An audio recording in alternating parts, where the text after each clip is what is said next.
Today I'm going to talk about my PhD research, and I'm going to give some insights on a study I conducted with teenagers in the Museum of London. I will first provide a bit of information about my motive to undertake this study, and I will also carry on with some information about the study and the data collected. It's slightly a different perspective from the previous speakers because I'm talking more about the user perspective and the learner perspective in the use of social media and not so much the museum perspective.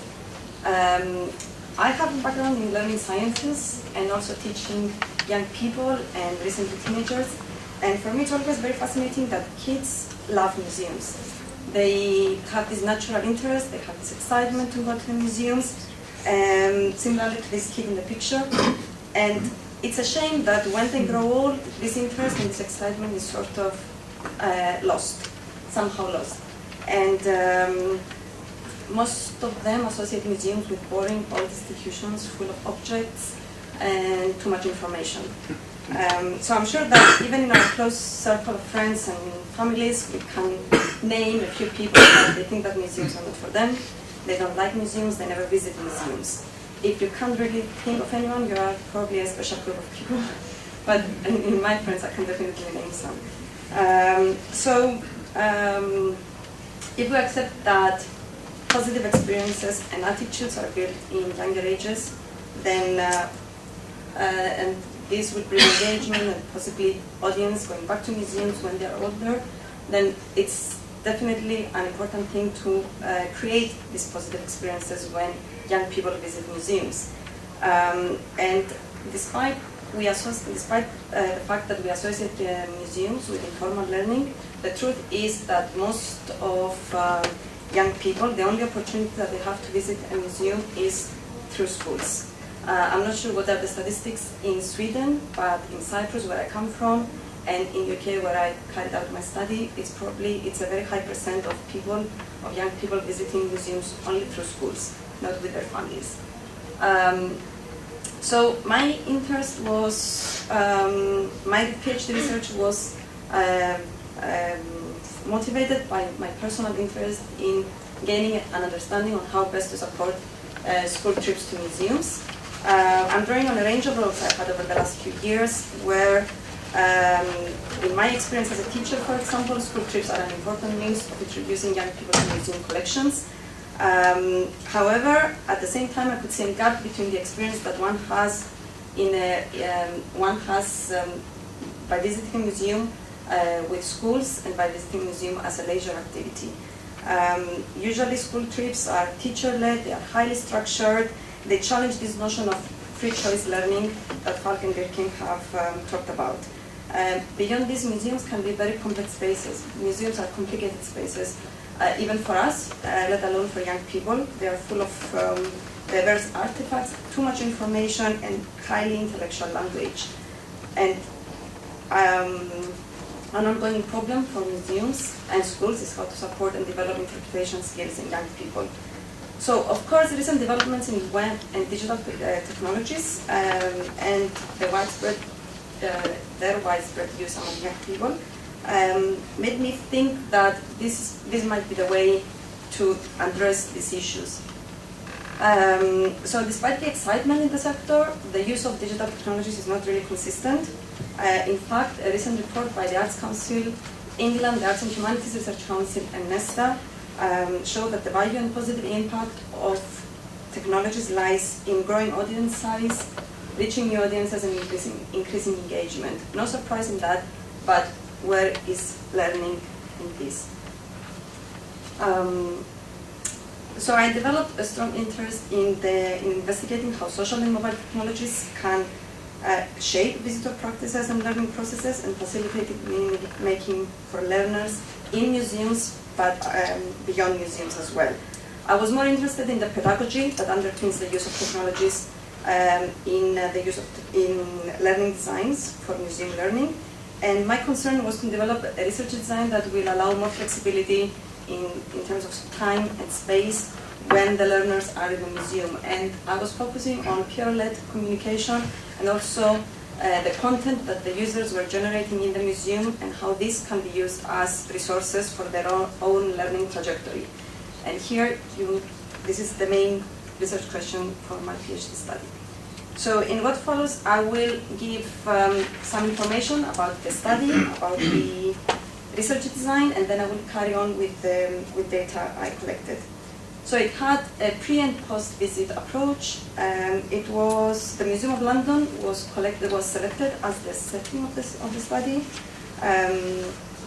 The participants were a year 9 history class, 29 students. They were working in this scheme of work, which was equality and beliefs, and the concept was about civil rights. So the whole visit and the research design was developed around this concept. It was overall the design sought to integrate the year 9's work around civil rights in a long trajectory of whole class activities in the classroom and in the museum, and it aimed to explore how conceptual understanding was developed over time, and it was materially realized in specific modes and media. A range of data was collected. With red, you may see some of the data that I will use in the next few slides. So the first, I will talk about one activity that took place in the classroom before the visit. This involved live communication between a museum curator and the students that were taking part in the project. This part of the project was developed in collaboration with the curator of the museum. So a Twitter account was set up. It was Museum of London trial.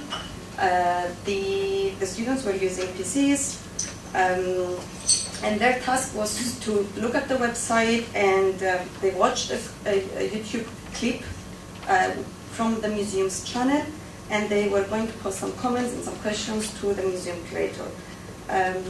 So the main objective was to introduce the students in new forms of communication with the museum, to realize that there are other platforms that the museum was functioning, and achieve a gradual familiarization with the Museum of London.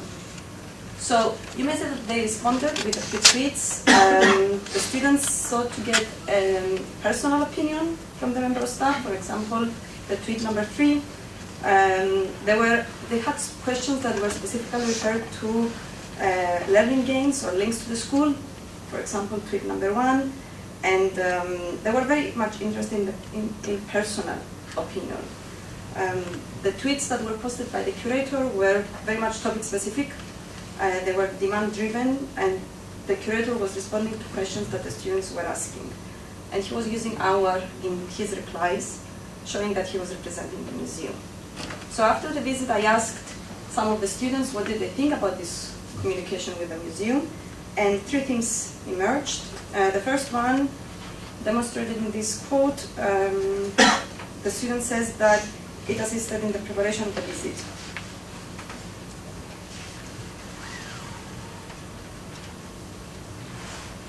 So you get to know about the museum before you get there, and so you know what you like, going to learn sort of what was going on. Also, it was this idea of bringing an expert in the classroom. So having a contact with someone with higher knowledge, not just a teacher, someone who is an expert. He knows, he could give you the points first hand, he knows what he was talking about. And also, they show the preference of synchronous types of communications. It's very interesting, this student says that the museums are big, they are unapproachable. While using this medium, it made them more approachable and more friendly.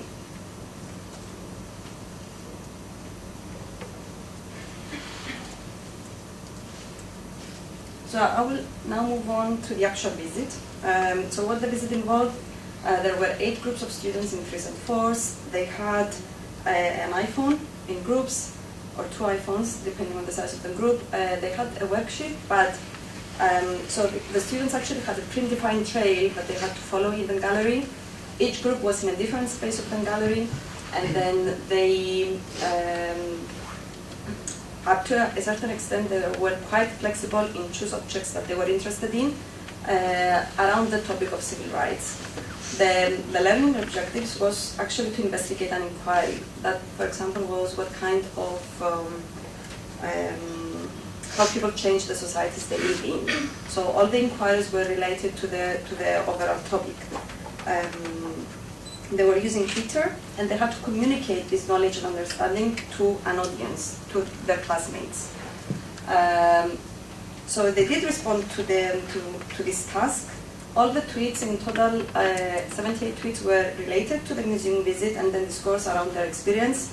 For me, this was a very important finding, because this was a self-directed visit. So the students were alone, they were exploring the museum, and they were tweeting about what kind of things they were encountering in the museum. They had iPhones, they had internet connection, and they were not really discussing about anything else apart from that.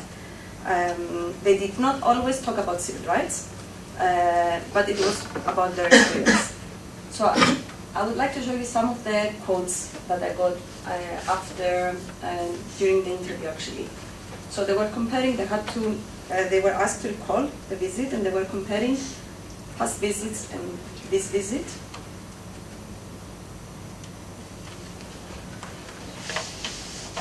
So everyone stayed on target.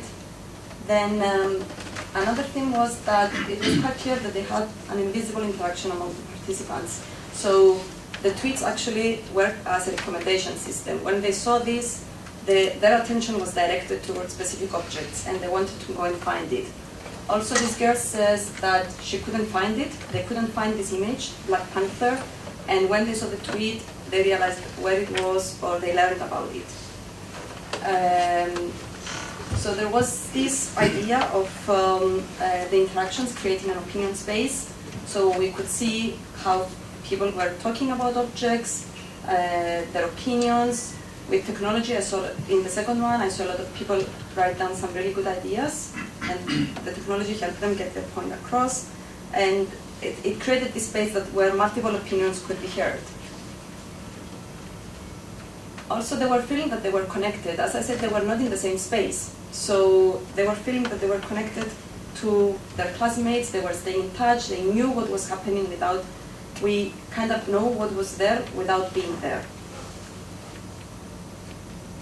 And the interactions and the technologies helped them to remember and archive and document this experience. And later on in the classroom, they could go back and use these resources in their learning. So I will use this boy, some interview data from a specific student. It's very interesting because in his quote, it seems that the way they were viewing the visit was totally shaped by the use of technologies. They were thinking that they had to find something that would be interesting for other people. So it was more about performing to their audience, and finding content and distributing content that was appealing to their audience. And then he says that you see something else in the corner of your eye, and it will make you go and find something, or it will make you read more around the museum. So it was more about finding content and putting this content online.